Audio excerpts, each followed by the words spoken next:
Hello.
Yeah, I see those moves.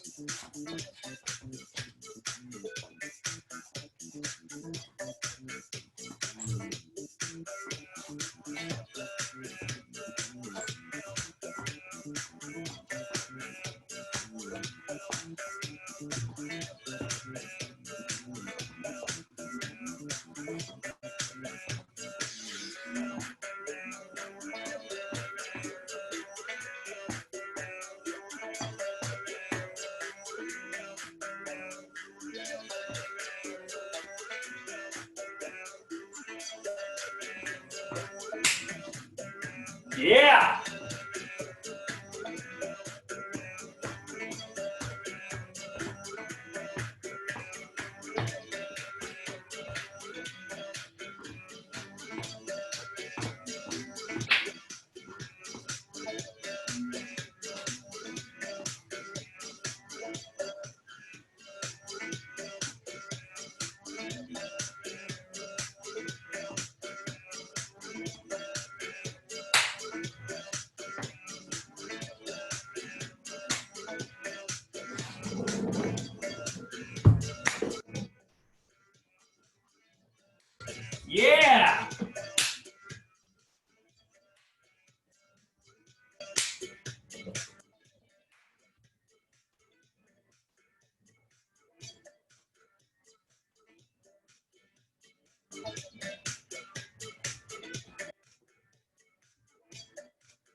All right.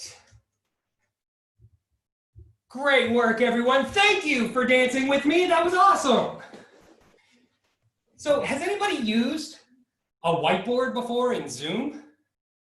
Go ahead and type your name in the orange box. And if you don't know how to do it, there's some instructions up here on the whiteboard. You got to find the annotation toolbar. And when you find that annotation toolbar, you can use the text tool to write your name. Write your name in the orange box. Let me see some digital graffiti. You can sign your name, your street name, your alter ego name, your superhero name. We've got Scott here. We've got Jennifer. We've got your name is in the house. That's awesome. Silver's here. Marissa is here. Kim. Awesome. We've got a freehand artist. Yes. I believe it's Gigi. Gigi-ish, something like that. And the straight line. I've seen the wrath of the straight line before. Beware the straight line. Awesome. That's great. Gigi's found the arrow. She knows how people are stamping. It's happening. This is great. Good. This is the interactivity I like to see on Zoom. And this is the reason why we're meeting today, to talk about how to get people interactive and engaged during your Zoom meeting. So today we're going to share 10 fun games that you can play on Zoom. Excellent. Thank you everybody so much for the wonderful graffiti. I love it. I'm going to go ahead and come out of this and pop open a slideshow so that I can share a few things with you. Okay? Here we go. All right, we're at 2 minutes past the hour. I'm going to go ahead and jump right in. Can everybody hear me okay? Can I see a thumbs up? Can you hear me? Yeah? Good. Good. Great.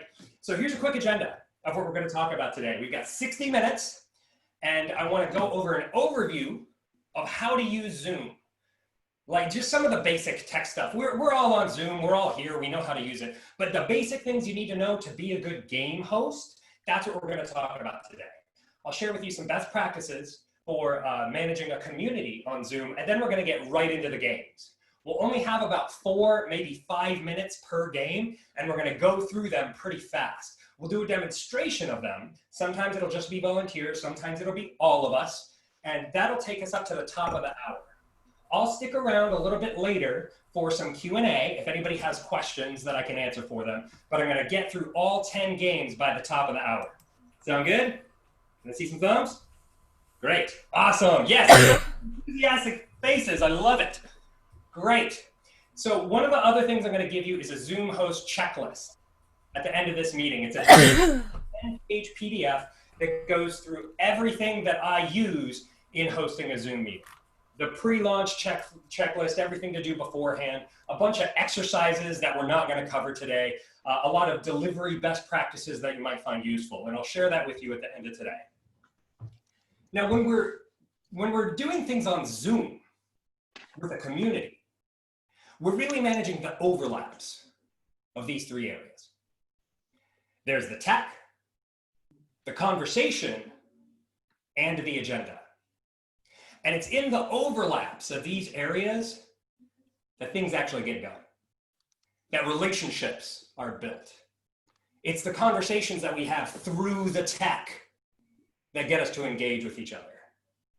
Our progress is measured by how well we can stick to the agenda during the meeting. And this medium of Zoom, this is how we interact in our modern communities. And if we can successfully overlap all 3 of these areas, then we can access our purpose. Not just the purpose of ourselves individually, the purpose of the community.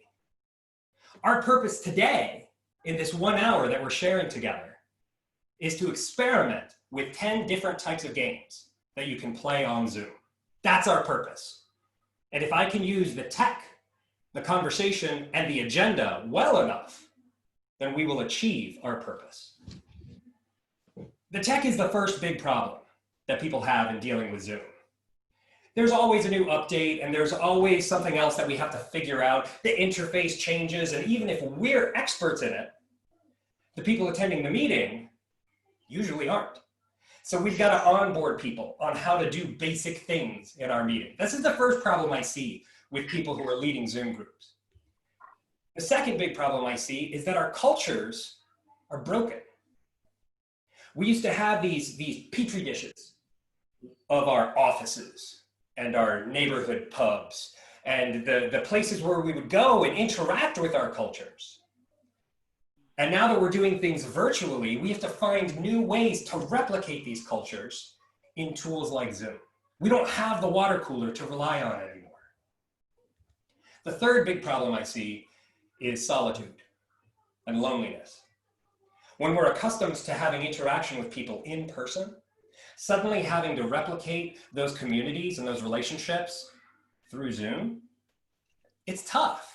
And so a lot of us default to just dealing with loneliness. But the fourth big problem that I'm seeing out there is uncertainty. Not knowing what's going to happen next. So if one of these four problems really resonates with you, type a number in the chat box. If you're dealing with number one, with learning new tech, type a number 1. If you're dealing with a broken culture, type number 2. If you're dealing with loneliness, type 3. And if you're dealing with uncertainty, type number 4. Good, Cecilia's got a 3, Susan's got a 1. Albert's got 1, 1. I don't know if that's an 11 or just a double up on the 1. Yeah, lots of 4s, lots of 2s. 2s and 3s, yeah. 1, 2, 3, 4. That's what Linda says and Jenna says, yeah. Yeah, these are a lot of the problems that we're facing. The good news is, if you learn just a few simple tricks with Zoom, then you can use this medium to foster strong relationships with your communities. This is me a couple of months ago with one of my communities. They're the alumni of the Del Arte International School of Physical Theater, where I went 20 years ago with the rest of these clowns. And we got together for a reunion on Zoom. And we were able to pick up that culture again. And it was bumpy at first, but we were able to reforge those relationships that we had before. And when we were using the medium of Zoom well, we were able to get that laughter that we had in person. We were able to make creative progress on the things we were working on. We could share who we were and what we were going through and have that reflected back through other people. The things that were important to us in our in-person culture, we were able to get through Zoom. And that's what I want to teach you how to do today, is to get stronger relationships with your communities. And the best way that I know how to do this is to be a thermostat and not a thermometer. If you're a thermometer, you can walk into a room and tell the temperature and accurately gauge the temperature. But that's not what we need right now. We need people who can be the thermostat, who can walk into a room, virtual or otherwise, and declare what the temperature is going to be and lead that temperature into happening. And the way this happens is the host's energy leads the group energy. Did anybody here like the dance party at the beginning? Did you arrive early and get the dance party? Yeah, I'm seeing some hands. Yeah. So I lead the group energy by coming in and saying, this is what we're going to do today. And then I model that behavior. And we can all do this for our external communities. Whenever we're leading a meeting on Zoom, leading the energy by being the thermostat can infect the energy of other people and get them to raise their energy to our level. The bare minimum of somebody interacting is just that they're listening to you and they're paying attention, and that's great.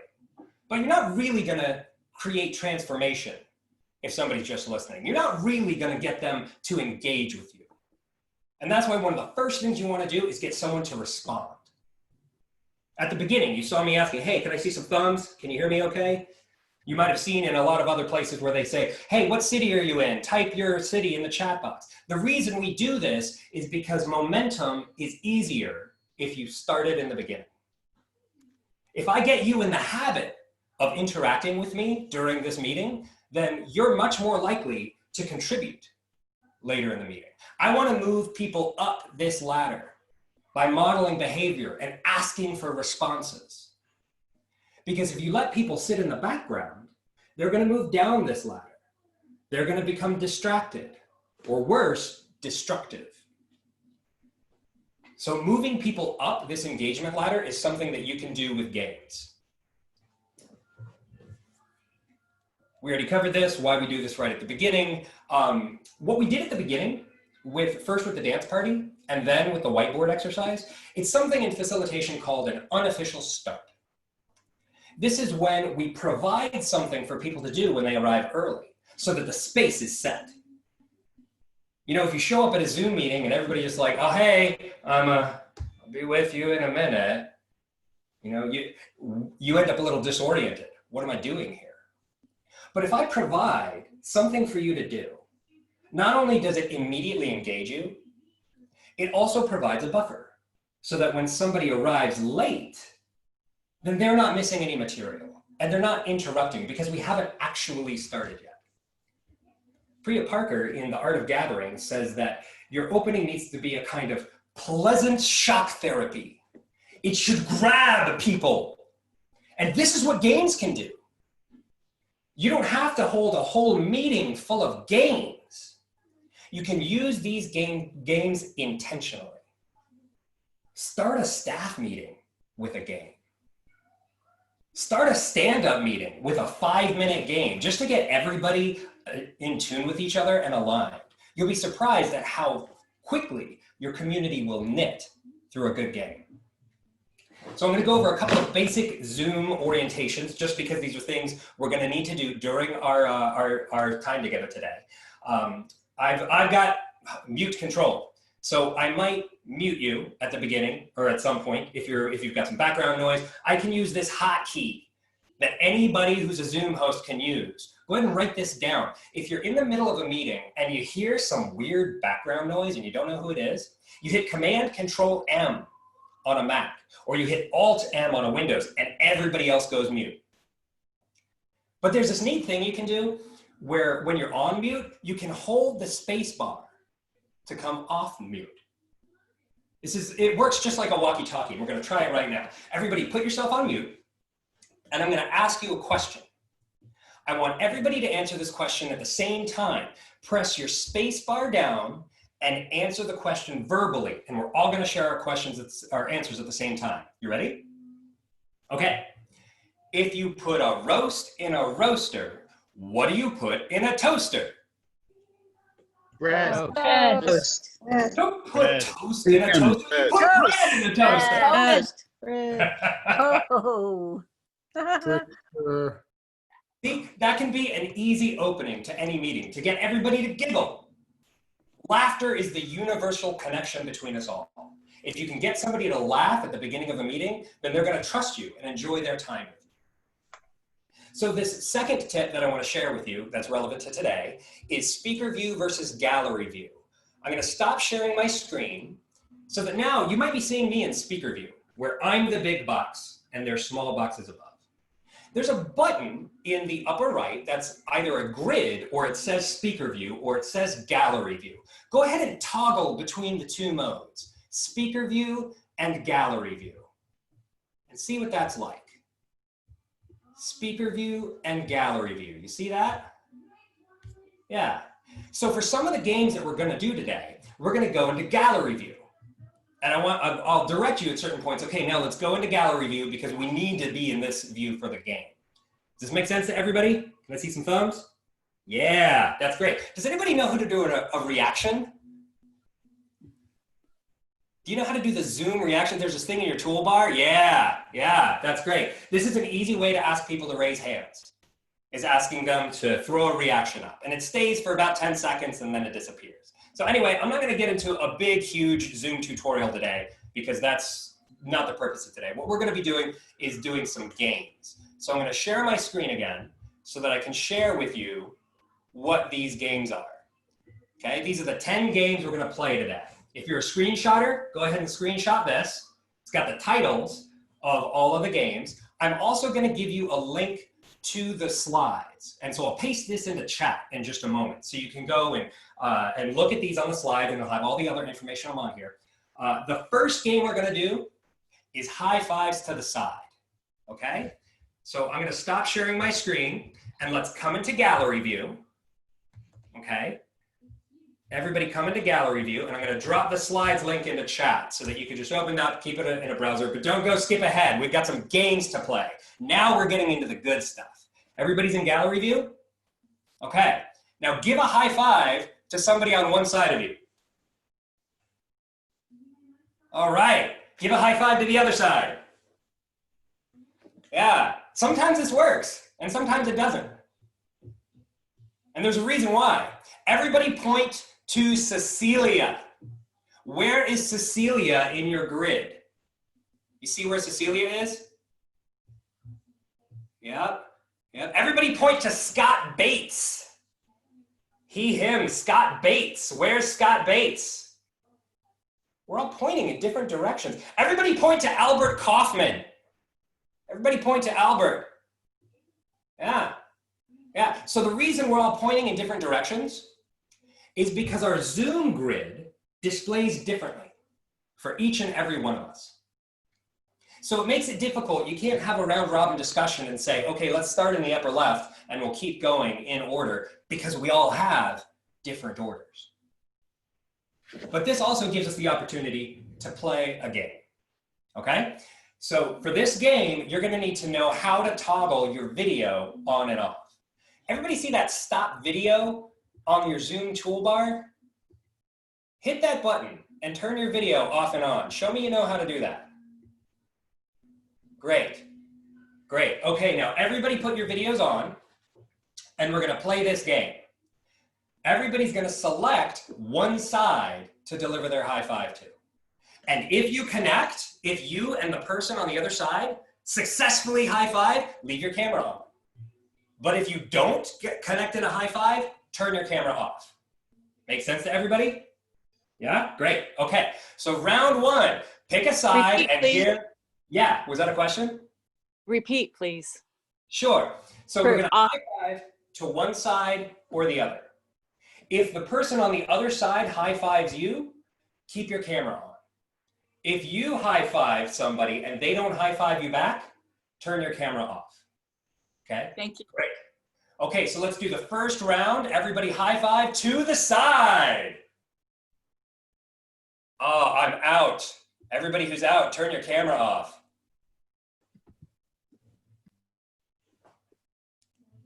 Okay. All right, now let's high five to the side. Round two, let's go. Boom. All right, if you connected, keep your camera on.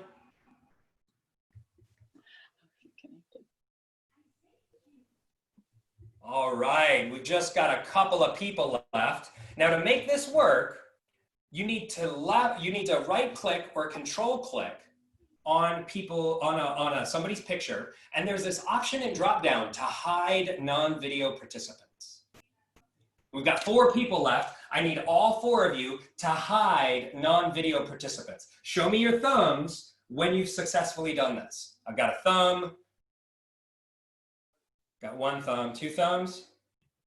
How do you do that? You either control click or right click on people's pictures on the grid and go to the drop down for hide non-video participants. You only find the option on people who aren't displaying a video. So someone's video that is just their name or image. Good call. Thank you, Leaf.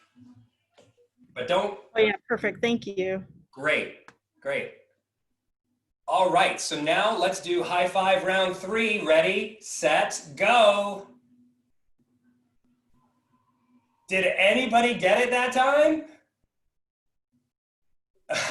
Nice, nice. All Very right, nice. let's do round 5. 1, 2, 3. Let's high five.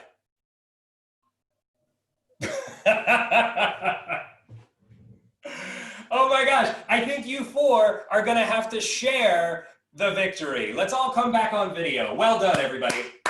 Well done. Now, what was so interesting from my perspective, and some of the rest of you might have seen this too, is I saw everybody going to the same side.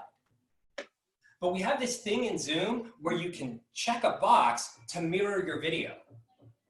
And my guess is that 2 of the last contestants mirrored it and 2 of them didn't, or something like that. So weird things like this always happen with Zoom games. Our next Zoom game is going to take place in breakout rooms. Has anybody ever done breakout rooms before? Show of hands if you've done breakout rooms. Great. Has anybody not done breakout rooms?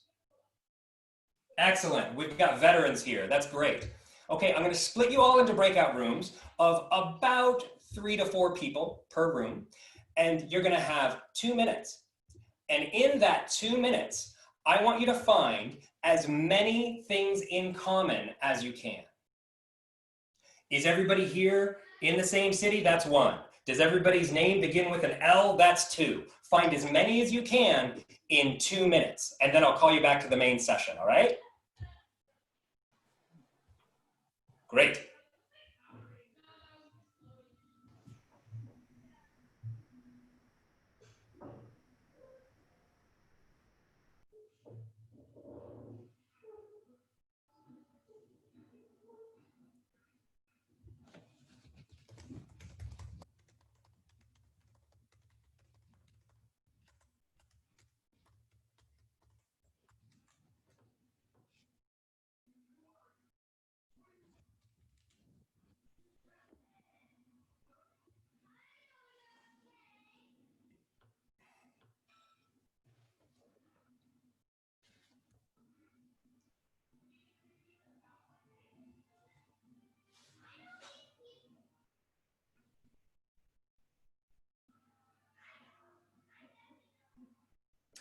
So if you're watching this on the recording, interesting thing about Zoom recordings, they follow the host. I've got these breakout rooms, everybody's doing their own thing, but I can just sit here and talk to you. I could start a dance party, but I found out that YouTube will strike my video for a copyright claim. So I'm just gonna sit here and bitch to you about how YouTube copyright claims, they make me mad. Nobody else in this presentation knows about that though. All right, I'm gonna close these rooms and give them 60 seconds.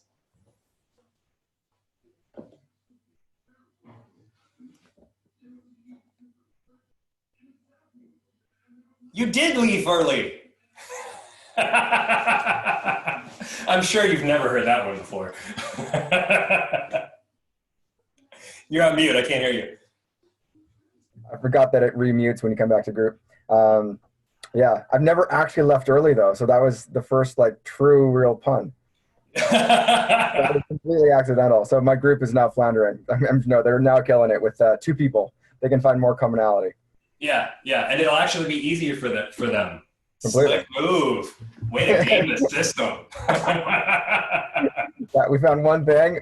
Bye. Nice. Dude, I love your energy and clarity in this. It really is like leading by example and demonstrating like what does it take to be present and lead the energy virtually, you know? Thanks, man. That's awesome. For sure. Great. So how did that go? Who thinks they've got a winning number? Drop it into chat. Let me know how many things you could find. Albert found 8 things in common with everyone. 13 from Gigi. We got 12 from Patricia. 21. Jenna, take yourself off mute and give us a list. Go to WDS, breathe, eat food. Were you born? Do you love somebody? Do you drink water? Do you have hair? Do you hate bras? Are you a woman? Help me out, group. There are others. I was going for, let's get all the. Wow, that was great. So is this a fun game? Yes. Yeah. Is this the sort of thing that you can see moderating with your own communities? Yes, thank you. Great, excellent. Okay, so for this next game, it's gonna be really fun. I'm gonna share my screen and we are all gonna go on a roller coaster together. Okay. So you can see a few things in gallery view, but we can't see everybody. Put your hands up and let's go on a ride. It's 3 minutes long.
Crazy, right?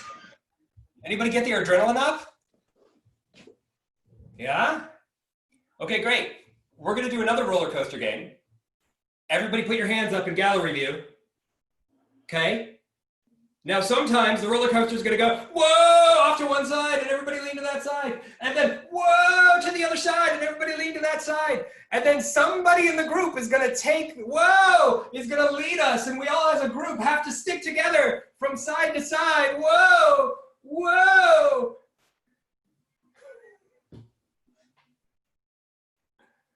Oh man, I'm getting nauseous.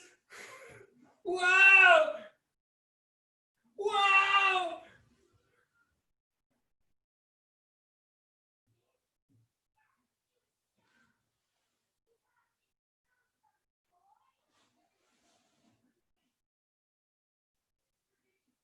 It's like watching seaweed in the ocean. Great. So something that's interesting about games like this is that there's not a specified leader. You can set the space and say, whoever does something, the rest of the group is going to come along and do it. And then finding that ensemble communication when everybody is there together, that's really what the game is about, is how well can you play together. Great, that was fun. Okay, so for this next game, we're gonna do a scavenger hunt, okay? There are 4 items in the scavenger hunt, and I'm gonna give everybody 60 seconds per item, okay? I'm gonna set up a timer, and when I say go, everybody find something blue and bring it back to your desk. Go, something blue.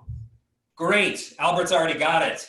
Prize for speed, sir. Oh, I'm seeing some books. I'm seeing some coins. You've got some shirts. Yeah, tickets. Nice. A blue pen, a water bottle, Post-its. Excellent. Great. Look at I think everybody's got something blue. So I'm just going to go ahead and stop the watch. And we're going to go ahead and go to the second item in this 4-item scavenger hunt. Keep your blue thing nearby. The second item is something from another country. Find something from another country in the next 30 seconds. Let's do this 30 seconds apiece.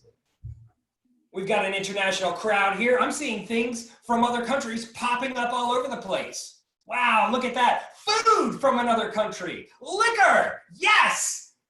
That's great. Stuffed animals. Awesome. Little, I guess it's a doll. It's probably culturally relevant. A sloth, yes. Tubes of toothpaste.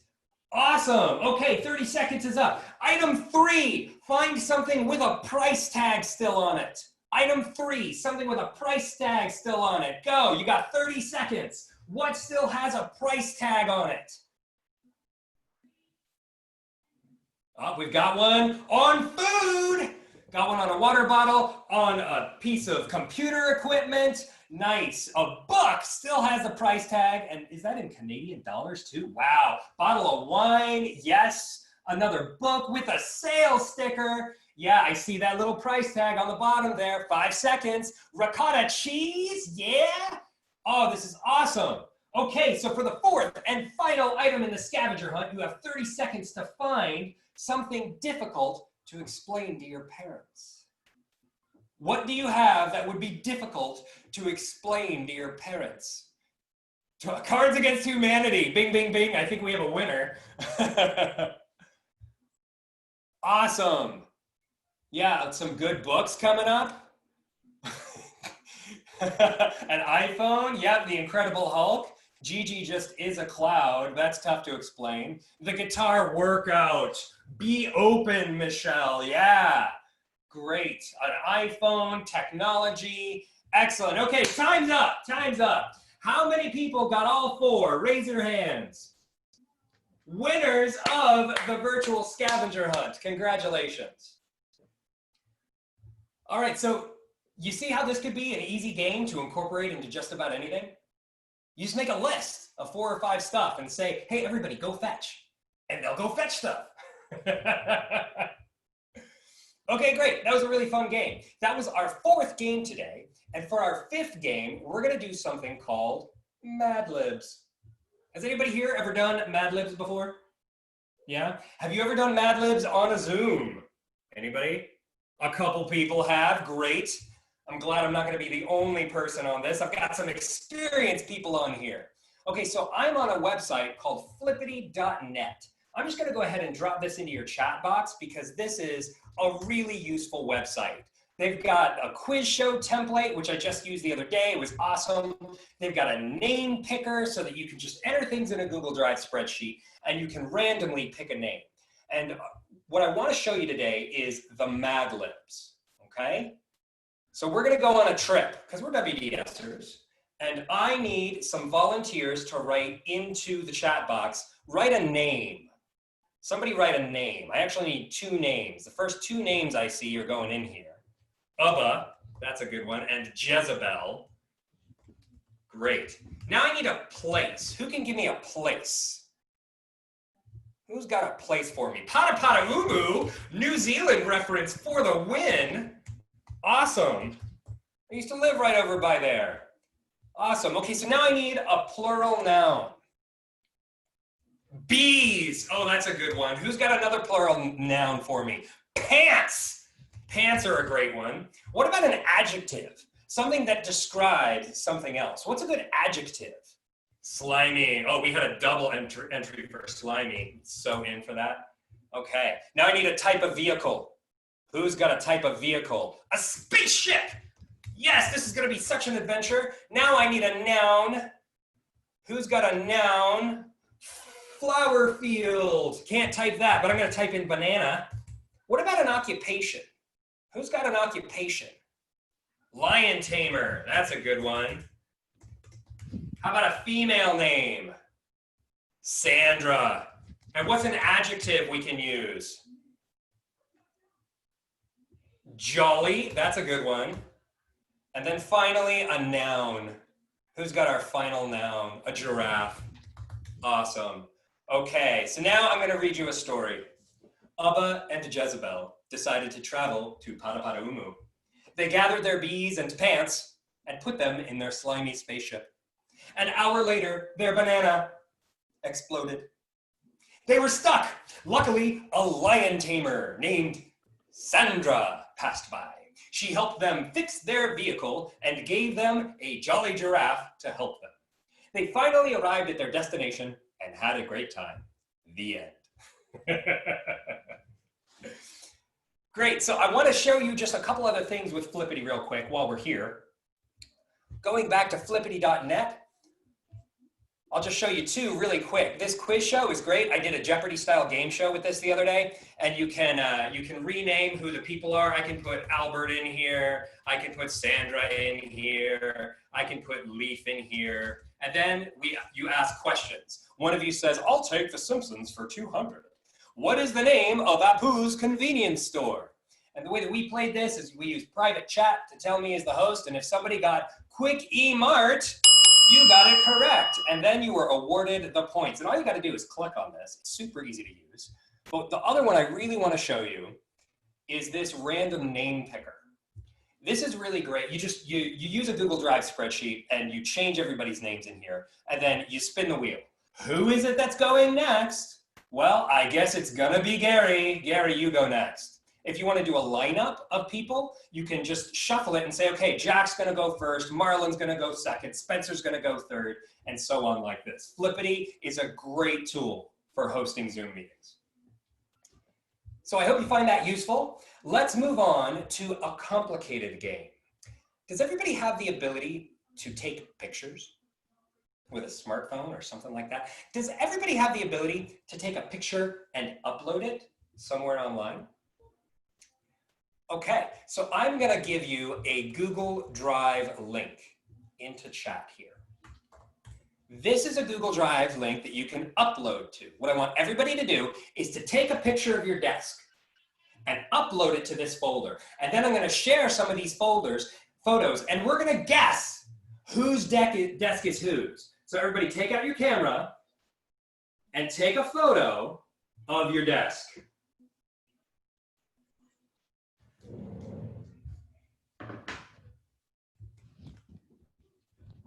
Okay, and now I need you to upload this photo. This might get difficult. Let me find an easier way to do this.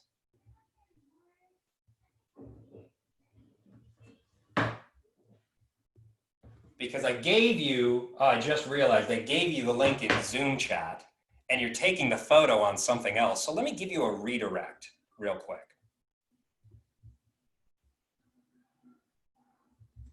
Okay, if you type this into your phone, then it should redirect to the right place. Give me just one moment to set this up.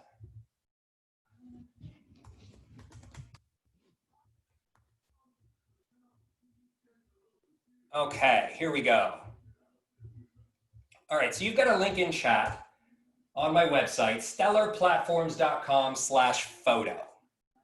If you can visit that on your phone, stellarplatforms.com/photo. That should redirect to the Drive folder. See if this works. This is exciting. Sorry, I should practice this in advance.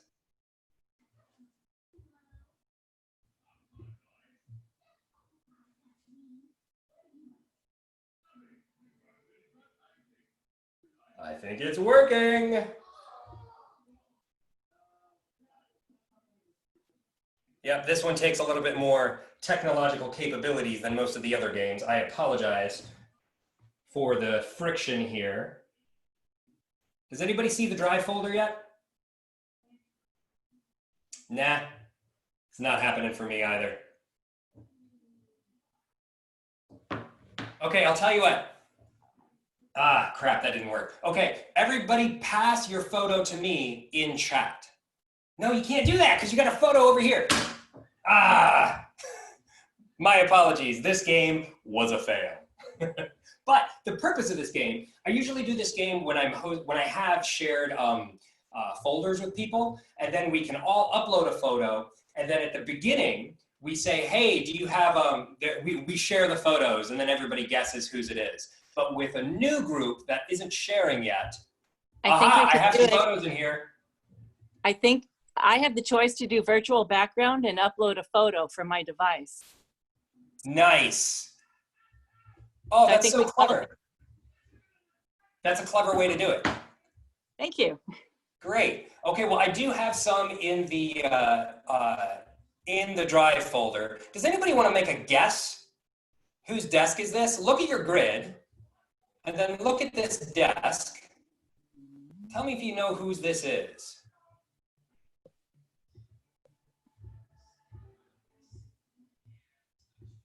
Any guesses? Let me see a guess in the chat box.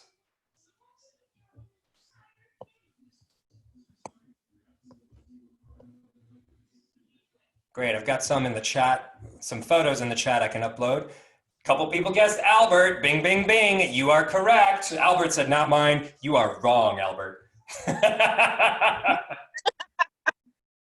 Okay, here's number 2. Who can guess for number 2? I've got Ruthie. Guessing Albert again. 10 more seconds for guesses on number 2. Okay. Got Kai and Ruthie. Got a great tablecloth either way. You're right, Cecilia. All right, who is number 2? Take yourself off mute, number 2. That's you, Albert. Yeah. Ah! I thought you were number 1. Well, I am number 1, but I'm also, that is my picture. Good call. What about number 3? Can anybody guess whose setup this is for number 3?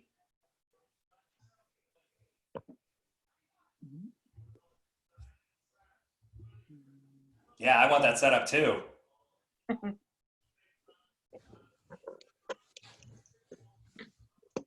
Is that a phrenology head? That's great. All right, number 3. Who is number 3? Take yourself off mute, number 3. Tell us your name.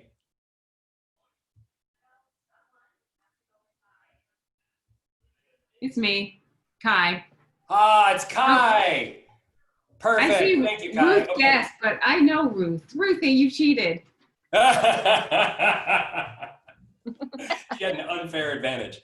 Okay, we'll do one more.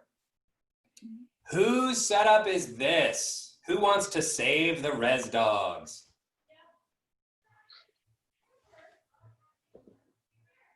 Any guesses? I'll give you a hint.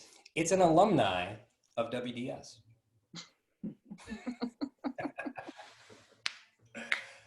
All right, we've got guesses for Marissa and Jennifer and Megan and Kim. Number 4, take yourself off mute and tell us who you are. It's me, Rissy. Ruthie, great, awesome. Okay, sorry for the technological mishaps of that. I've done a lot of these before, and this is one of the ones I just tried to do for the first time today. So thanks for experimenting with me. This is fun. For number 7, game number 7, we're gonna do a story circle, okay?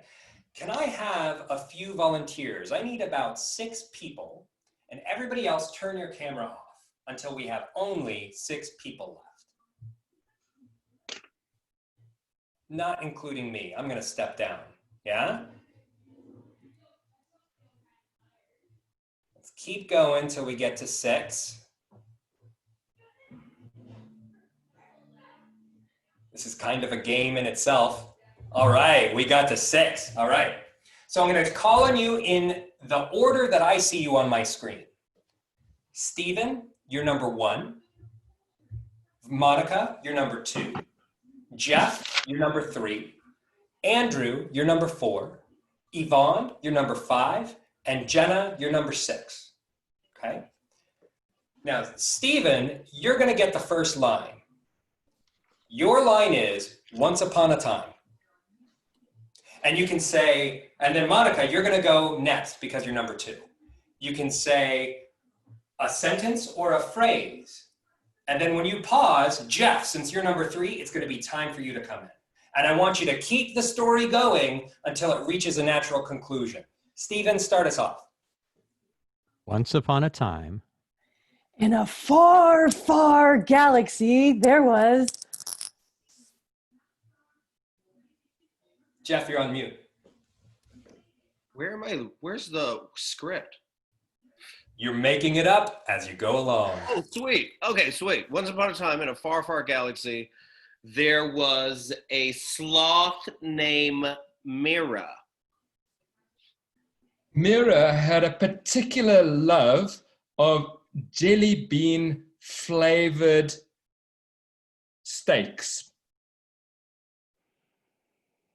One day, a fairy landed on her front lawn, and she wondered,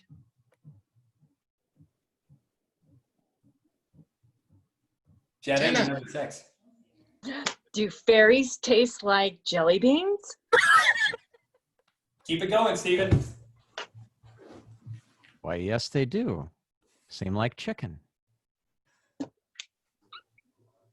After she found that out, she maybe found that out, she went to the backyard to see what she could find. Where she found a stable of unicorns about to take flight. Now, the thing about unicorns just before they're about to take flight is they really need to poop.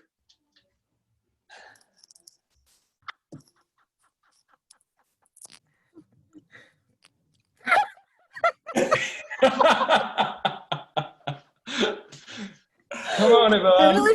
they really need to poop. But then they realized they were in a pandemic and had run out of toilet paper. So that didn't slow down the unicorns whatsoever.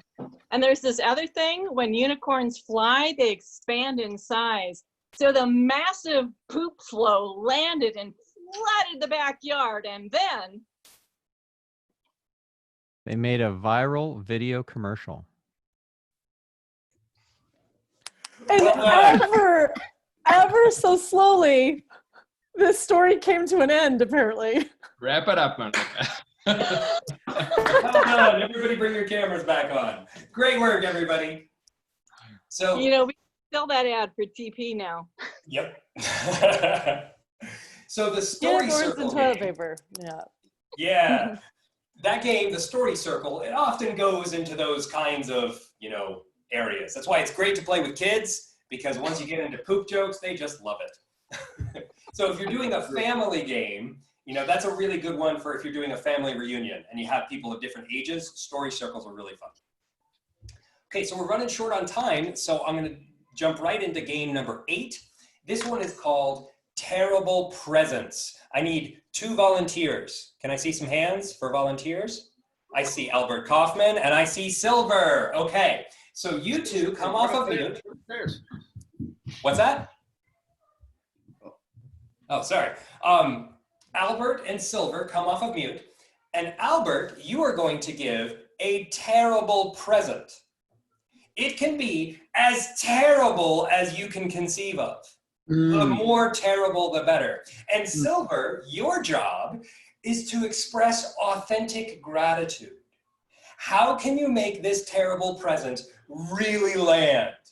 Take it away. Hi, Silver. I can't see you, but I believe you're there. And I want you to take this note, which is sort of I want to love you. You're the most beautiful man in the world. And receive it because I'm not interested in this person. Oh my goodness. I can't believe you're not interested in this person.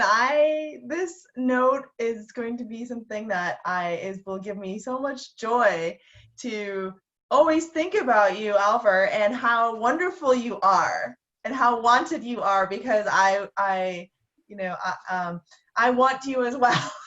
And miss you in my life. So it will always remind me, because I will frame it and put it on my wall so that I can look at it and always think of you. So thank you so much for this wonderful gift. So I never forget how amazing you are. Well done. Well done. Now we're going to go into breakout rooms. I'm going to break you into pairs, and everybody's going to play terrible presents. The person with the shortest hair gives the present. The person with the longer hair takes the present.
How did that go?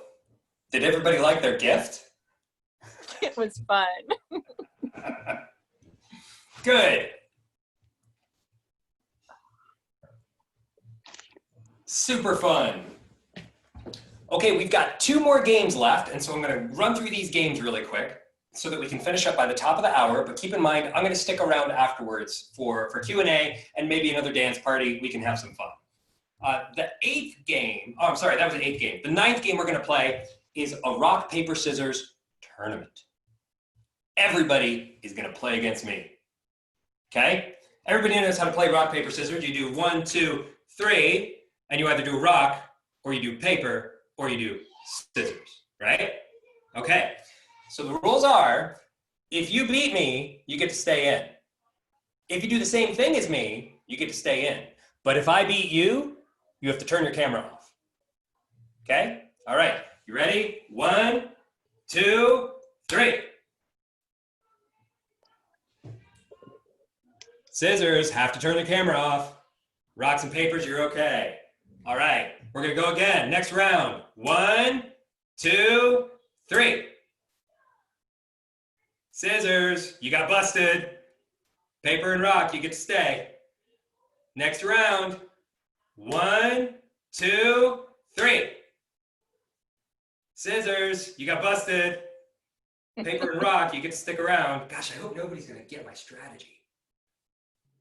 1, 2, 3. Oh! Any papers? No? Got a paper or 2. All right. 1, 2, 3. Ha! All right. Papers get to stay in. Scissors get broken. We've only got a few more people. We're in the final round. 1, 2, 3. Oh, man, it's vicious.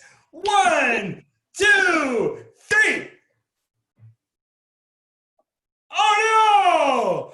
Oh, no! Down to the wire. 1, 2, 3. 1, 2, 3. Oh! Great. All right, everybody bring your cameras back on. So for our final game today, we're going to get back into the whiteboard land that we went to earlier.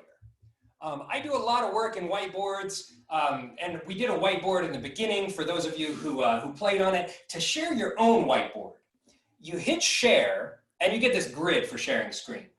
I like to use desktop when I'm sharing slides because then I can stop sharing my screen and I can go over and do a video or something else and then bring it back. But if you choose one of the items below that, then if you leave that program, people won't come with you and it causes confusion. So anyway, I just like desktop, but sometimes you can pick whiteboard. And when you choose a whiteboard, you can use the Zoom whiteboard. There's a couple of other good tools for whiteboarding online. I like Jamboard, it's free to use, it's owned by Google. Mural is a paid version, but it has a whole lot of really great techniques in it. I'm not gonna get into those, but what I wanna do is I wanna use stamps on a world map. The only problem with Zoom whiteboards is that you can't put images into them, but there's something secret about Zoom. You can actually annotate on slides like it's a whiteboard. A lot of people don't know this, but anytime you're sharing a screen, if you're sharing a browser window, if you're sharing a PDF, if you're sharing slides, people can actually annotate on it. So what I'd like you to do is to open your annotation toolbar and place a heart stamp on somewhere you dream of visiting someday. A lot of people in Atlantis, yep. Where's the annotation toolbar? So depending on your version of Zoom and your device, it's going to be in some different places. It might be in the toolbar under the pencil icon. You might have to hit the More button on the side with the 3 dots to see it. Or you can go to the green bar that says you are viewing Caelan Huntress's screen. Next to that is a drop down that says View Options, and you can go down to the annotation option in that drop down. So now that you know how to use the heart tool, give me a tick mark, a check, a green check where you are right now. You're in Africa. Great. That whole spot of it. Excellent. Lots of people in the US? I need help. I'm on an iPad. It doesn't work like you say. Annotation on an iPad can only be done with arrows, and it gets clunky. I'm just going to be frank with you. It's clunky. Okay. Put me in Ireland, please. Let's throw a stamp in Ireland for Jenna. Great work, everyone. Okay, so I know it's kind of difficult to find the annotation toolbar at times, but you know what's neat is even if I change slides, the stamp. Oh, cool. Yeah. So I'm going to stop sharing for a second because I need to see my own annotation toolbar and clear the drawings for a second so I can show you this next part. Boom. Okay. So all these games, the real purpose of it is to get everyone moving together. If you can achieve a group harmony, where everyone's laughing together, everyone's breathing at the same time, that's really what we miss. In live in-person events, at a theatrical event, the thing that we can't replicate online is the shared breathing. And so if you can create an environment where somebody can share your breath and move with you, then you're going to help strengthen your communities. So now I'm going to give you a link to the Zoom host checklist. I'm going to go ahead and drop this into chat here. If you sign up for my newsletter, you'll get this detailed PDF, and you're going to get access to a free 1-hour masterclass called Be a Better Zoom Host, where I go into a lot of detail about how to lead great Zoom meetings. And if you're leading Zoom meetings yourself, I also have I've got a program that I'll just tell you about real quick before we dive into Q&A. Look at all of those stamps. That's beautiful. This is the masterclass I teach on how to be a better Zoom host. And the program that I'm launching next month on July 9th is called the Zoom Host Intensive. It's 4 90-minute training sessions where we dive deep on how to lead breakout rooms, how to optimize your machine for sharing video, and at the end of it, you get a badge, a certified virtual facilitator. It's worth 1 CEU, it's a continuing education credit, and the cost of the course is $600. But for WDS alumni, I'll knock $100 off if you use the code WDS alumni. You can also visit that website at the bottom, stellarplatforms.com/WDS, and it'll automatically apply the coupon for you. So that is the end of our presentation today on how to play 10 fun games on Zoom. I hope you enjoyed this because I had a lot of fun playing with you. So everybody just graffiti up the slide, make it messy. And I'm gonna stick around for Q&A. If anybody wants to chat, take yourself off of mute and let's talk. Thank you, Laura. Thank you, it was fun. Awesome, thank you. Nicely done, Caelan. Love everyone scribbling on your slides here. This is great. It's funny. Regular meeting. Can we do the roller coaster again? What's that? Caelan, let's do some more roller coastering.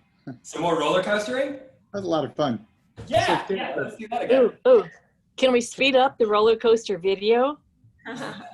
Boom, boom, boom. Hey, PJ. Okay, seriously, how do we make the kids stop doing this when they keep annotating on a slide? Great question. So your annotation toolbar has a red X in the corner of it, and you don't get your mouse cursor back until you close the annotation toolbar. I think the question is, though, like you could probably universally set it so that a person can't annotate a slide. You could do that in your Zoom settings. Yeah, But, I'm guessing. Okay. Yeah, this is one of the security loopholes they haven't quite tightened up yet. So I wanted to share it with you in case you wanted to do any digital graffiti.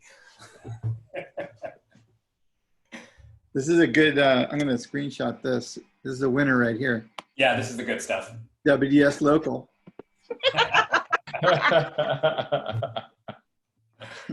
Welcome to our version of Chaz. Do you guys know about Chaz? It's the autonomous zone up in Seattle. Oh, yeah. Oh, yeah. A lot of graffiti, a lot of street art. Man, Caelan, your glasses are awesome. Thanks, man. I was going for the big red ones. WBS You know. Nice bow tie. You pair like those. Hey, bow tie. You can go to the bow tie meetup now. Nice. Hey, wait, there's no boob or dick pictures yet. This isn't true graffiti. Where's the vulgarity? So, Caelan, can Yeah. you talk? Would you mind talking a little bit about, you know, you're on the forefront of this kind of thing. I haven't had such a fun experience on Zoom in quite a while. Well, Gigi's was also really interesting. You guys should talk, by the way. But like, can you talk about like how is it going with teaching this out in the world, besides us? Oh man, it's going great. I know that a lot of people have been bored during pandemic, you know, and I can appreciate that, but it has not been boring for me. I've been super busy because as soon as quarantine hit, I started sharing a lot of content around how to work from home well. And so that put me kind of on the forefront. By the time I started feeling it was stale, it started getting stale elsewhere. And so I've been trying to stay ahead of the wave. And what I've been doing a lot over the last 2 months is training executives on how to lead Zoom meetings confidently. Because, you know, CEOs will feel very confident when they can walk into a room and dominate.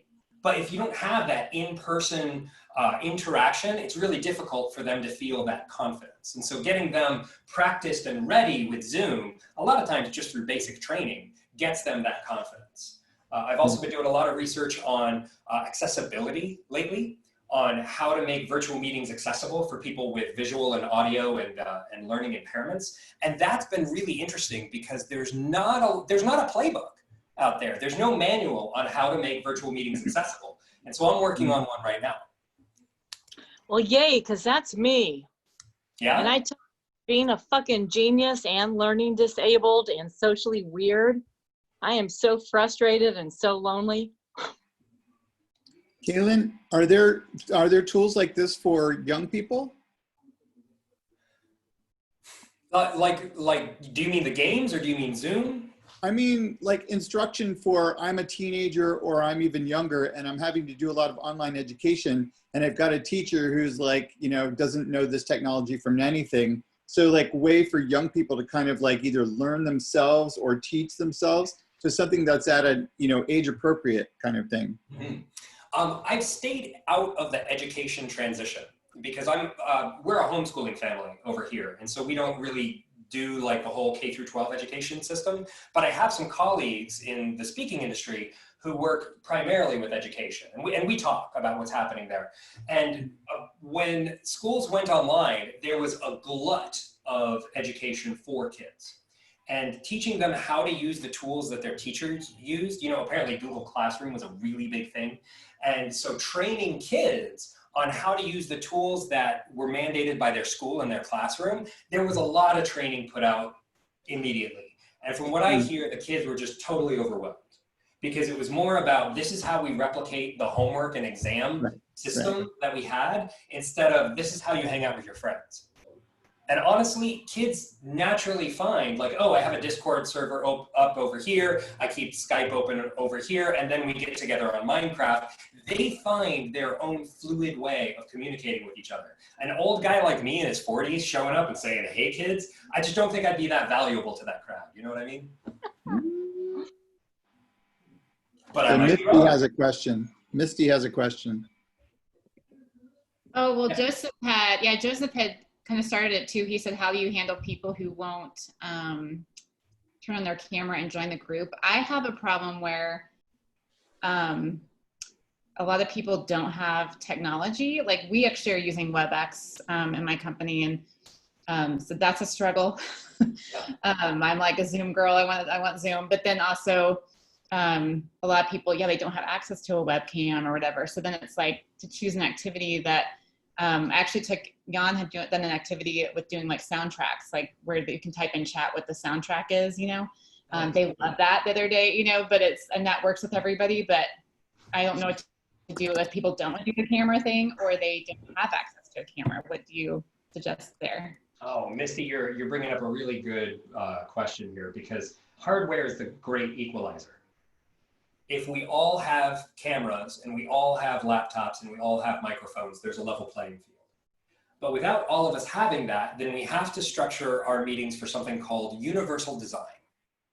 And universal design is an accessibility term where you create a piece of media content with the purpose that it can be consumed by someone no matter what their disability is. And it doesn't have to be modified for them. And I recently just finished up a project with a disability education provider. And all of their facilitators are disabled. And so they said, we want to have our webinars as accessible as possible. And so that's what led me down this rabbit hole to do all this accessibility research. And what I found was, if you design one version for people who have one set of hardware capabilities, and then another version that's the remedial version, then there will never be equality. People will always feel like I'm being left out. And so then the trick is, how do you design your meeting so that someone can effectively participate with or without a camera? And it's a limitation. It's a hard limitation. The best way that I could recommend that you think about it is that the camera becomes extracurricular. If you have a camera, there's these extra things you can do, but the core purpose of the meeting, you don't need a camera for. I wish I had a better answer for you, but that's honestly the best. I know there's not a perfect answer. And that I do appreciate, I'll have to look into your ADA stuff because we do a lot of work with that too. So yeah, that's great. Great. Thank you.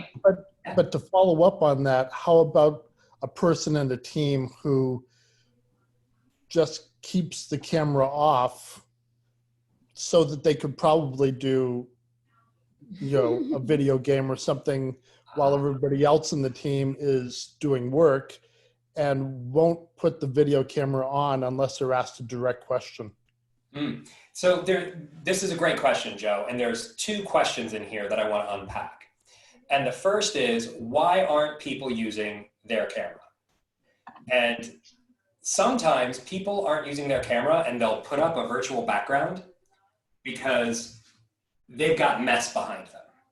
And when everybody went online immediately, the big problem that a lot of people faced was, I don't have a studio office. I don't have a place with a nice background where I can get myself lit properly. I'm sitting in front of my kitchen and there's dirty dishes. And this is where I have to work. And so people started using virtual backgrounds to shield the messiness of their life, because they weren't set up, they weren't ready for it. And so it quickly became a resolved question in the corporate world. Can we ask people not to use virtual backgrounds because they're annoying? And then once the responses started coming in, like, people have verifiable things to shield back there, then it became common knowledge, if somebody has a virtual background, just don't ask. So the first answer I'd give you is, there might be a reason why they are keeping their camera. There's always a good reason for what people do. You can ask them what the reason is and see if you can support them. I'm one who hates to be filmed. Yeah, but I want to get into this second question that Joe's asking, which is, how do we get them to participate? How do we get them to join us and add their energy and their life and their fire to this group meeting? Because if all of us contribute, it's going to be better. I've been participating, but because I know this whole session is being recorded, and even though I'm a live streamer, right now I didn't want to be on camera, but when we went to the small groups, I was on camera. Well, I've got news for you. In breakout rooms, they don't get recorded. Breakout rooms aren't recorded, and I honestly left the recording on by default because I always record Zoom meetings and upload them to YouTube. I'm not planning to publish this, so if anybody is worried about that, this isn't going to be public. But if anybody does want the recording because they were here, or if WDS wants to do something with it, I'm recording it so it's there and available. But I don't have plans to publish it. This is just for us. But to come back to Joe's question, how do you get somebody to participate? There's a lot of people, when webinars first started getting big, people would say, okay, we're starting the webinar, close out your other browser windows, take this full screen, give me your full attention because I want it. And I tried that for a little bit and it never really felt right. because I spent 10 years in the theater before I grew up and had to get an actual job. And so I look at things as a performer. And if I'm on stage and you're on your phone, that's my fault. If I can't keep your attention and you want to cruise Twitter instead of sitting there and listening to me, I'm not doing my due diligence to make sure that I can keep your attention. And so my answer to you, Joe, is if you really want to keep somebody's attention, put on a good enough performance that they can't look away. Yeah, good point. I keep running into this with one guy in team meetings that we do twice a week, and it does affect community, you Right. know. How do you get the team to all feel, if one guy is dark on his screen and or just has his still photo, you know, how do you get him to engage? Oh my God, you guys. I want to leave now, but I could help you so much because I'm the person you're talking about. Ask me a question. There's a good reason. He's there. He's giving all he can. Honor that. Ask how you could support him. Ask what he might need to put the camera on. Shit. Hey, just a little weather update. It's Portland, Oregon, and if you were here right now, it's pouring rain. Sunday night at WDS. Freaking raining like crazy right now. It's not allowed to rain in Portland in the summer. It's January, we call it. It doesn't become summer till July 4th. I want to take you out on the porch. So seriously, is my answer too hard because my tone is bad? I mean, that's an autistic thing. Like, you totally changed the subject to the fucking weather. Sorry, it just started pouring like crazy. Yeah, I gotta go now. Bye. Caelan, I love your shit. Thank you all for being here. That was good until now. Thanks, Jenna. It was great having you. So, Joe, I hope that answered your question. Giving people slack during this time period is important. You're right. But if it's a work person and you're hiring them or something, that's a different question, I guess. Yeah, and I do appreciate your response, Jenna, and thanks for your answer, Caelan. And yeah, it really is basically that when we are in a conference room together, the guy's totally engaged. He's wonderful. Totally gives, perfect attention. When we're doing Zoom, I'm absolutely convinced that he's doing 5 other things at the same time. And he's got little I kids. think what's important, this is Yvonne. I think what's important though is checking the story you're telling yourself about why the video is off. Because I think if you're coming from a place of shame or not enoughness, like maybe your work is not interesting enough, or maybe that person is not interested enough, like the lens through which you're viewing why that person's video is off could affect how you're viewing that person. So it might be that the person, right? So, I mean, yes, there are some people who might be disengaged or whatever, but there's some people who, for valid reasons, are not putting their video on. And some people, might be self-conscious or more introverted or might feel uncomfortable about being seen. I know I was very uncomfortable about being seen on camera until very recently, which would be shocking to a lot of people. So, or I have kids around, right? And I don't want, you can see, I'm sure some of you saw my kids dancing in the background earlier, right? You just never know why someone's video is off. So I think before you make decisions based on whatever assumptions you have about why that person's video is off, to check the story. This is where my Brene Brown stuff comes in, but like check the story you're telling yourself about why that video camera is off. And if you can check the story and like actually maybe get some more data or input from that person, then that might be helpful as opposed to making decisions based on the assumptions you have. I don't know. That was just what was coming out for me. And I felt kind of heartbroken when I heard her voice. Like she was actually going through a shame experience right here with us as we were talking about it. And obviously she wanted to be heard and we didn't hear her because we have these assumptions about why that person off the video. So I think that's an empathy miss for all of us. Just moving forward, being able to take that person's perspective, or at least making an effort to get curious and ask some questions of that person before we make decisions based on the assumptions we're having, based on the lens through which we're viewing that person. That's all I have to say. I don't think it was about shame. I think that was an autism reaction. When I say shame, I mean like not enoughness, right? Which is like, well, not participating enough, not interesting, the work is not interesting enough, whatever not enoughness it is that we're dealing with as we're doing the work that's what I mean by shame, or shame language. So, and I just heard from, that whole interaction, I don't know, maybe you guys didn't feel it, but it kind of hit hard for me. I could hear in her voice. I'm just saying, as a person that has OCD and doesn't like communicate well in groups, that was an autism reaction. That wasn't about like, I don't want people to see my apartment because I'd like it to be more organized. That was I'm angry, I'm leaving, because that was an autistic reaction. That wasn't shame. Well, I take part of the responsibility. I think maybe I'm being misunderstood, but either way, I think the most important thing I'm trying to underscore here is the importance of empathy and really checking the stories we're saying, telling ourselves about the people who are attending our presentations, and making sure that we're checking those stories. And if we need to get curious and ask some questions to know where someone's coming from, then we do that. That's what I'm trying to say. It's a great point, Yvonne, because what's happening might not be what we interpret is right. Happening. And the best way to discover what's actually happening is just through a conversation. Hey, I'm wondering about this. Can we talk about it sometime?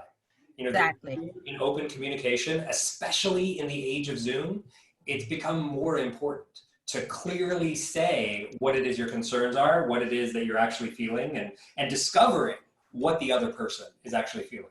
Because we used to have all these cues that we could, you're sitting in an office with somebody for 6 hours, you can feel when they're tense and when they're upset, and we've lost that. So now we have to double down on being clear and asking good questions. And one last thing, there are studies that show that screens do reduce empathy, right? And that's why they always say if you have a conversation, make sure your phone is not in the room or your phone is not on the table. But when we're staring at each other through screens, we do lose some of that empathy. Right. And so being mindful of that, and I think that's why I appreciated your workshop, your work so much, Caelan. Is it Caelan or Caelan? Sorry. Caelan. That's why I appreciated it, because it helps us bring back some of that connection and empathy and that we were missing from being on screen. And since we've gone down this tangent, I'll share with you something that I found really helpful in cultivating empathy is the work of a guy named Oscar Trimboli. And he does a lot of work on active listening. And his work is centered around these 5 levels of listening. That there's the content of what's being said, but then behind that is the context of what's being said. And if you can understand the context that somebody is saying something in, that's often different than the content of what they say. And he has all these great questions for probing deeper to get to the meaning of what somebody's saying, to get to what's unsaid. And so if you really do want to cultivate empathy and curate deeper listening, I'd recommend Oscar Trimboli. He's got great work. Look at that. Thank you, Stephen. Caelan, question, actually. Can I ask a quick question? Go ahead, Stephen. I'm curious, Caelan, how do you handle like a sales call or a one-on-one conversation if you come on video first and they don't have video? I personally just keep my video on and I just kind of imagine that I'm talking to a video instead of just a blank screen. But it makes the sales conversation a lot harder for me. So I'm curious, how do you handle that? I treat it like you. I leave my camera on so that if they want to engage with me visually, they can. But what I do, Stephen, is I hide my own camera. And then I talk to my laptop camera like I'm talking on the phone. So then I treat it internally as an audio conversation. And if they want to engage with me visually, then they can get these extra cues for my hand gestures and my facial expressions, and I'll offer that to them even if they're not going to take it, because it's, you know how it is with sales. It's a spirit of generosity. If you're being authentically generous and you want to help, people will want to work with you. But if that generosity is not there, then they don't care. Thank you. Any other questions? I just wanted to take a little responsibility and apologize for my abruptness in steamrolling over the person's commentary. I saw like a little bunny rabbit, the weather suddenly shifting, and I'm just kind of like feeling this, like a lot of high energy from the last couple of meetups, and I got distracted. And so I'm sorry for rushing. It's all good, Albert. Thank you for incorporating the environment and sharing with us that there was something extraordinary happening. Albert, I don't know if you know her, but I think it'll probably be helpful if you reached out to her and shared what you just shared with us. Was it Jenna LaFleur? Yeah. Yes. Okay, thanks. The other thing I want to say is that I really appreciate that this is a WDS group and that Jenna felt comfortable that she could state what she was feeling. And this would be like me. If I were in another group, I would not have been able to say what I felt. I would have just like faded away.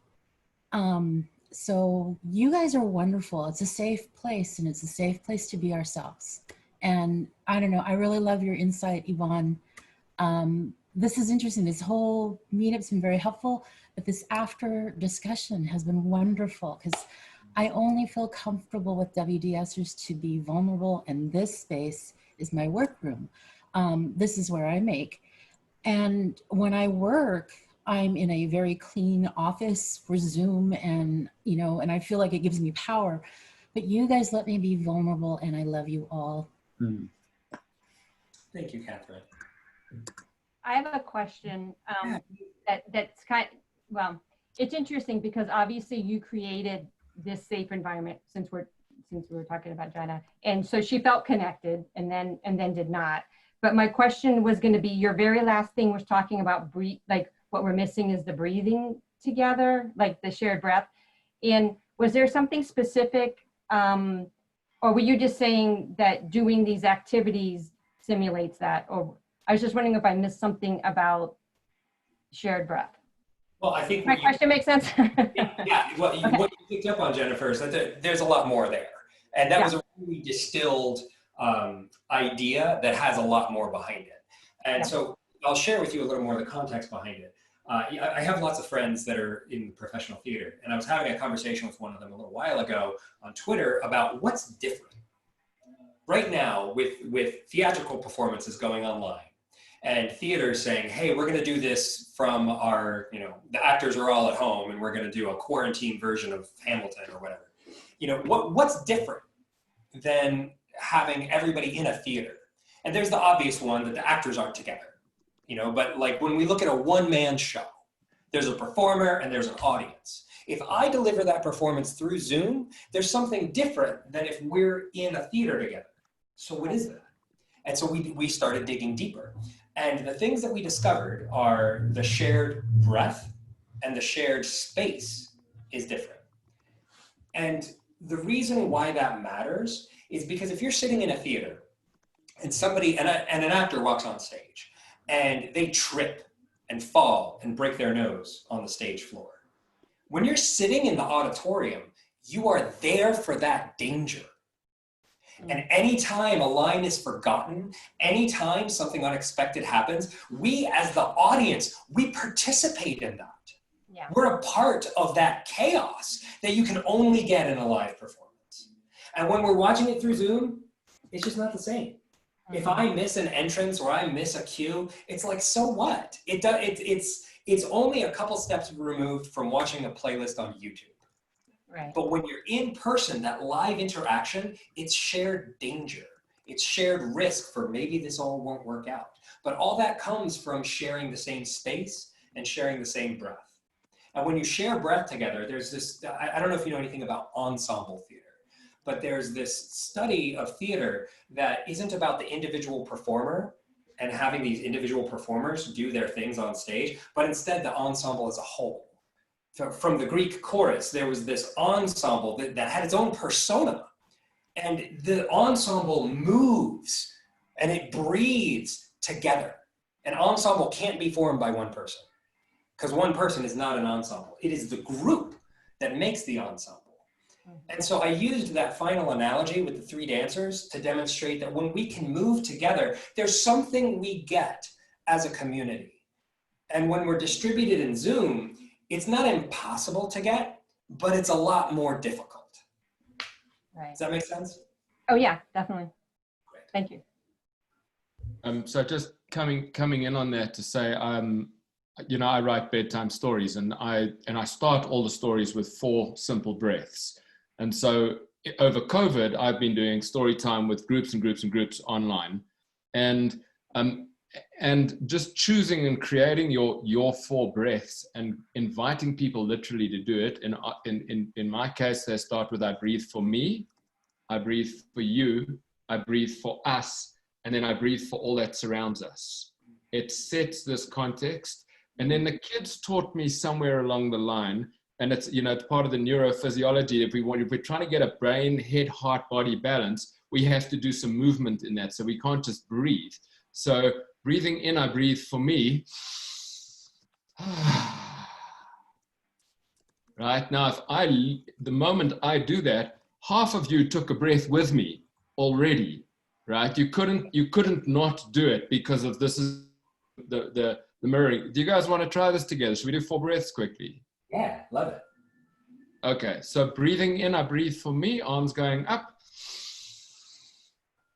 I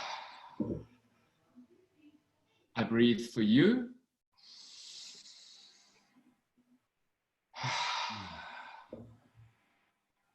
I breathe for us.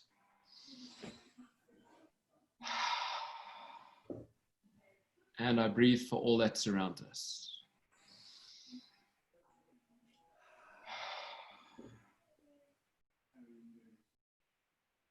That was great, Andrew. Thank you so much for sharing that. Shoulders come up, and the body does something, right? There's a little landing. It's just the more you do it, the more the landing happens, the more the attunement happens. So if I get to do 2 or 3 stories over an hour, and we do the breathing, by the time we're doing the 3rd time, there's a 5-year-old leading the group, and the whole group is following because we've all co-learned something. And I saw you talk about harmony, Caelan. It's like this, like, I love that word. Thank you for bringing it in. This is my way of doing that, I guess. Well, I'm really glad you bring this up, Andrew, because this is actually a place where I'm struggling with group leadership, is bringing in movement and breath work. Because I come from the artistic world, and I'm used to, dealing with crazy street performers who don't mind doing anything. But now that I'm in the business world and I'm dealing with executives, I get to this point where the stagnation hits in a meeting, and I want us all to just get up and like do some Qigong exercises and move and breathe. And I find so much resistance. Like nobody wants to look silly, and this feels weird. And so do you have any insight on how you can set the space for people to do that? Jeff Harry. Jeff Or Harry? Gary Ware or Amy Angelini. Yeah? But Caelan, you got to push into that edge. I understand that edge of going, you've got all of these ways that you're freer than everybody else. Then you are the leader to take us into that freedom. I used to skip my own breathing practices in these books, and I wasn't doing it. And I had a mother come to me and say, every story, every time. And I was like, oh yeah, right. So, trust yourself on it. I think you've probably got it, but I'm also super curious to hear what other people's ideas on it. I mean, I know the moment you're talking about, when there's the stagnation, when there's the awkwardness, when it's like, and I was on a Zoom call yesterday on WDS, and there was a 20-minute timer. Every 20 minutes we got up and stretched. That was how it was. And I liked that it was set up that way, and it just kind of made it normalized it. It's normalized because you set the space that way. The container has a 20-minute timer, so everybody knows this is what we're doing. Brilliant. Yeah, I typed in what I normally do. I host groups every week, and I just set the tone right from the beginning before we do anything. Instead of icebreakers, we do breath work and just disrupting that sympathetic nervous system of the anxiety and fight or flight or freeze, and just start it off with like, let's do some breath work, go into that parasympathetic mode, calm ourselves down. And while we're doing that, I have them set some intentions, right? So they're thinking about why they're there, what they want to get out of it while their eyes are closed and their feet are on the ground. And then sometimes we just do some visualization, like, what do you want? Can you see it? So that way, like, they're doing breath work without it being like this like weird breath thing. Like, there's some context to it, and like it really helps them kind of frame, like, that brings a sense of engagement to the experience that they normally wouldn't have, because they're thinking about why they're there and what they want to get out of it while doing the breath work, and then visualizing themselves as actually accomplishing what they came for, or getting what they came for, and putting themselves in receptive modes for what they came for. And so starting and ending with it, and sometimes in the middle, if someone's sharing something like really intense, like I host some respite sessions for helpers, especially physicians, and if someone's sharing something like that's like super intense, like I'll just say, let's hold them for a second, let's breathe and bring ourselves back to center. This is intense. And everybody does it. So in the beginning, it's kind of weird if they haven't done it before, but once you set that container and you set that tone, they'll follow once they know why you're doing it. And I like to put things in the context of grounding ourselves and being fully present for the work, and having that mindset really helps them, even though they think it's weird. What you've done, Yvonne, And is they feel it, and they feel the shift. And I'll ask them, like, how are you feeling now, right? So if they come in with a lot of stress, and we start off with breath work, the shift already like gets them engaged and receptive to whatever it is I have to say. So we have a couple people in chat asking to learn more about your work, Yvonne. Would you mind dropping a link in chat for the rest of us?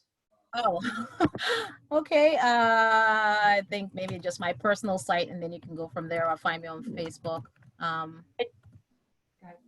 Awesome, thank you. Caelan, on the other end of the spectrum, if you're trying to get movement and a sense of play and a sense of creativity, is that what you were saying, that when you feel the stagnation that you want to lean Where's the into mute that? button? There you go. You've got it, Marilyn. Great. Yeah, Jennifer, the sense of play is fun.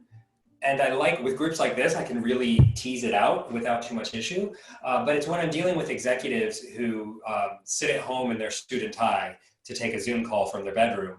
And a very staunch reputation, like it's getting them to do something simple that's just breathing, Yeah. Yeah. What about you, Albert? Yeah, something that I learned from Jan, I think, during his presentations, is a fun game that you could add into the mix that I think even executives could do, which is each person shares a stretch, like a sitting stretch, let's say, and then you pass it on to pass the baton to the next person. And boy, that just gets everybody like stretching and moving in unison and following each other, and it works for straight crowds. I love that, because then it's getting people to participate. It's having them provide the content instead of giving them the content. Yeah, it's hilarious too, because if you, especially you're sitting there in a tie or something, and and everybody's doing this, and so it's a good one. Oh, that's great. Thank you for sharing. That link started playing. That's what the music was when I clicked on the link. to save it. Yeah, that happens. I just want to say I'm really inspired now to take something that I do in real in the real world and apply it to the virtual world on Zoom. And that's something after lunch, if I'm giving a presentation, I'll do a breathing exercise to energize the room. Nice. And I speak at pretty kind of stodgy sort of internet marketing conferences. And so I'm the only speaker, I'm sure, that asks people to stand up and then do this breath thing. But I get people afterwards to raise their hand if they feel better, more energized, and everybody raises their hand. So I'm going to do that on Zoom. Yeah. It's the Nam Yoga breath. I learned it from my wife who went to Nam Yoga. And you just breathe in, and you breathe in a little more, and a little more, and you tap both hands. I can't do both hands right now, but tap both hands, keep holding it, and then let it out. And you do that one more time, and then everybody feels so energized. It's like they're awake. It's really cool. So yeah, try that online too. That's great. I love that. Yeah. Yeah. We'll all become Tony Robbins. Well, I watched Tony Robbins this week, and he had someone do some exercises before before he spoke every day. Nice. So there's a link that I want to give you all in Skype chat here. Excuse me, Zoom chat. Something I found really helpful with simple movement and breathing exercises is I've been following this guy, Lee Holden, and he does Qigong. And he's got this immunity emergency kit that he recently did. And it's totally free. You just got to sign up to his newsletter list for it. But it gets you like a whole bundle of 5-minute and 20-minute routines. I'm going to drop the link here in the chat. I found Qigong like 4 or 5 years ago, and it's just revolutionized my life. And I say that as a physical guy. I do movement and breathing exercises all the time. But this is so great for sitting at a computer, and then you can just stand up and follow him along for 7 minutes, do some breathing and movement, and then you feel like $1 million. So I highly recommend it. Isn't that part of it, shaking, one of the things? Great. So any other questions about hosting Zoom meetings or facilitating games, anything like that? Well, I'll just tell Albert that yes, Qigong involves shaking. And Caelan, your room, when you come in, it has this warning that comes up, like not a warning, but by entering this room, you agree to be filmed. Like, how did you put that on there? It's a Zoom setting, and it means that I don't have to come around to people and ask for and have photo releases signed, because I just have it. I just put it up for all my Zoom meetings if it's going to be recorded. Zoom automatically does it. So that way, if anybody ever comes back and says, hey, you published this on YouTube and I didn't say so, I can say, hey, Zoom asked you and you said yes. And so I had forgotten that was even there, to tell you the truth, until you brought it up. Yeah, that's why I mentioned it, just like, yeah. Anyway. I'm sorry if it caused any discomfort. Oh, well, it would take more than that to make me uncomfortable, but thank you. Right. I was going to ask you about sort of like the future of this, like where are we going 6 months, a year out? But I just got invited by Jan to participate in a new tool that's like Zoom, but you get to like sort of move yourself around the game board a bit more. Nice. And I don't know if you've had a chance to experience that, but it basically was like a big sort of room, like a campus. And then you could kind of go and hang out with a group of people over here or a group of people over here. And then suddenly you were in a breakout room with them when you got close to them. Yeah. It's really neat stuff. I do some work with some of those platforms. So, I produce some virtual conferences, and some other producers will say, hey, we need some tech consultation, and I'll go and vet a bunch of different platforms and let them know what the pluses and minuses of them are so that they can make good decisions. Nice. And there's one platform that I really like called Remo. It's at useremo.com. And what's so neat about Remo is that it has 2 modes. It's like Zoom's webinar, where it's one-to-many, and you're just watching the speaker. And then it goes into meeting mode, but you're just looking at this picture of a lot of breakout tables. And there's circles with chairs, 6 chairs around each one. And your little profile headshot, you double click on a table and it moves there. And then you see this tile grid of everybody else in video conference who's at that table. So you can sit and chat with somebody and then say, hey, I'm gonna go over here, double click on another table, and then go and hang out over there. And so you can table hop and do a lot of networking. And I went to a conference on that platform last month, and it was super user-friendly. It was really easy to use. But what I liked so much, Albert, is that it was all done in Chrome.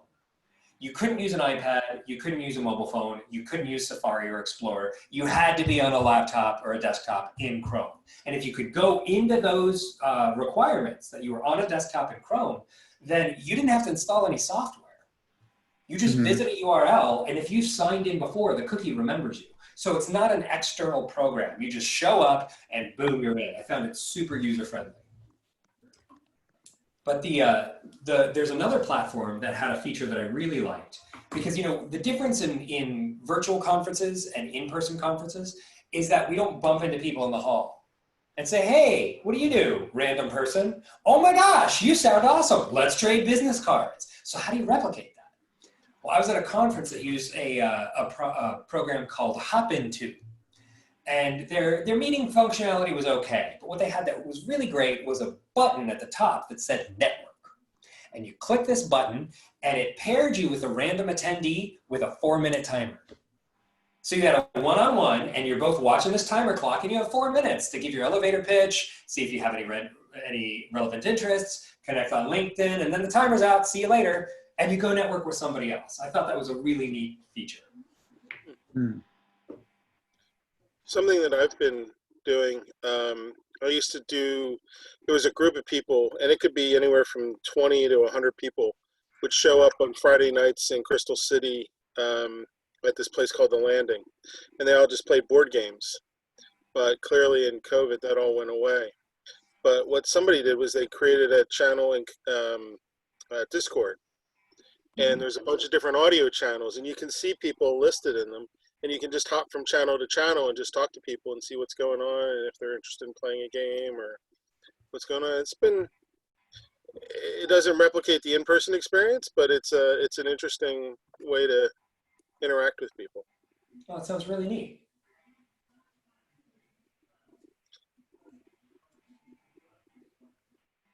Awesome. There's some great resources being shared here in the chat. Thank you so much, everybody. And Jennifer, to answer your question, yes, Flippity is free. The one that Jan used was called YoTribe. YoTribe. YoTribe.com. Great. I gotta go, guys. This was great. I was going to ask a question Gotta on go a to different sleep. topic for a second. If Nasser wanted to just say a few words, you're calling in from like Abu Dhabi or something, right? Dubai. Or Dubai. You want to just give us a heads up? How are things there? Anything specific you want to learn about? Weather, political situation, or lockdown? I have plenty of news about Dubai. Which ones would you like to hear? Yeah, some summarization of those types of Is there a things. lockdown?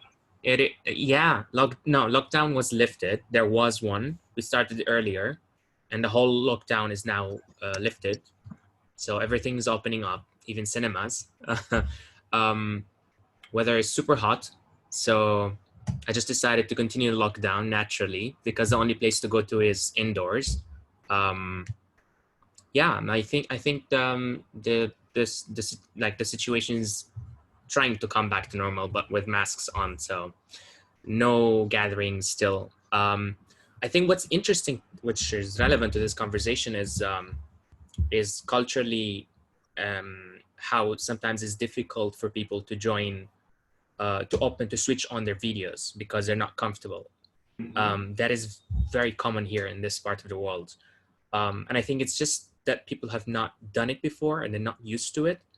And I'm not just talking about like generally like it's not an age thing. I think even the young people are not that comfortable of showing their videos like fully on. They're more comfortable posting stories and TikTok videos and all of that. But when it comes to just fully opening a continuous video camera where something that can make you look vulnerable or like make your room look not so perfect, unlike when you have a video and you tailor everything. So I think it's the imperfection of that you might show up when you switch on your video that's making everybody here uncomfortable. So when doing sessions online, that's always a challenge. That's fascinating. Yeah. It's a different context, but yeah, many things are similar to what you're doing. And I think like whatever was mentioned here is very relevant and helpful. Thanks for asking, Albert. You're welcome. So good to see you. You too. See you in Portland again.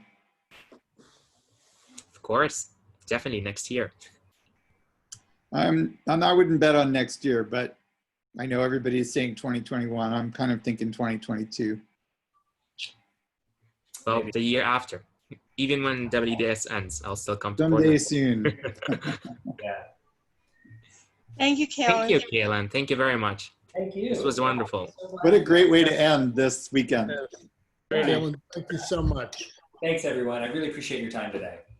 Good Great luck to out see you there. again. And now it's time for coffee for you, right? No, it's just about happy hour time. Right now it is 3:46 on Monday in New Zealand. Wow, you're a good man.